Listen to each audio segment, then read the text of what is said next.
Now, talking of recovery, let's talk about database or data backup alternatives, because it is very critical that you have your data backed up in the right manner. So what are the different options that are available to us when it comes to data backup alternatives? These are the three options, and it is very important to understand them from the exam point of view as well. First one is full backup, then we have differential backups, then we have incremental backups. So what are the differences between these three types of backups? Let's take a look. First one is full backups. So as this is the simplest of them, this is where you back up all of your data. Okay, so that means no matter any change has happened or not, or no matter how much change has happened, you back up all of your data. Okay, so for example, on your computer as well, you may perform a full backup, right? On rather than taking a backup of just the files that have changed, you may take a full backup of the server or of your computer every month, for example. That will be a full backup. Okay, and it is quick to restore as well, because when it comes time to restore such a backup, all you have to do is take the last full backup and then put it on the new device, right? So it is the quickest to restore, but it takes up a lot of space as well, because every time, space as well as time, because every single time you have to take the complete backup. And the next option is differential backups. So what is a differential backup? So as you can imagine here, the problem with full backups is that you have to take the complete backup every single time, and it can take up a lot of space and a lot of your time as well. When you know that only certain files were changed since the last full backup, or maybe there were very small changes since the last full backup.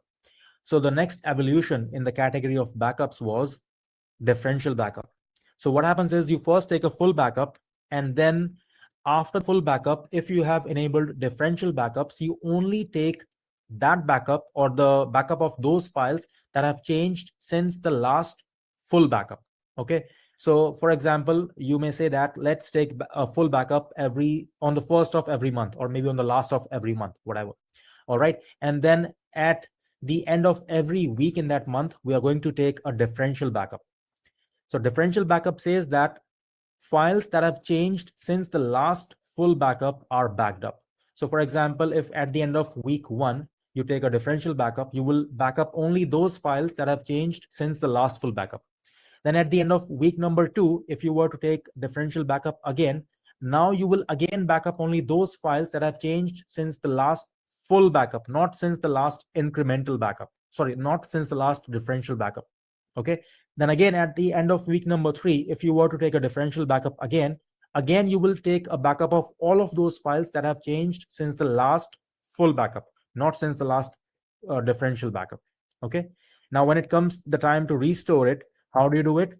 You take the full backup, right?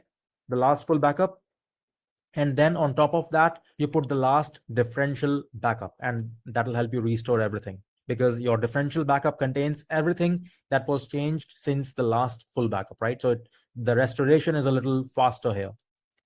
Then the last option here when it comes to backups is incremental backups.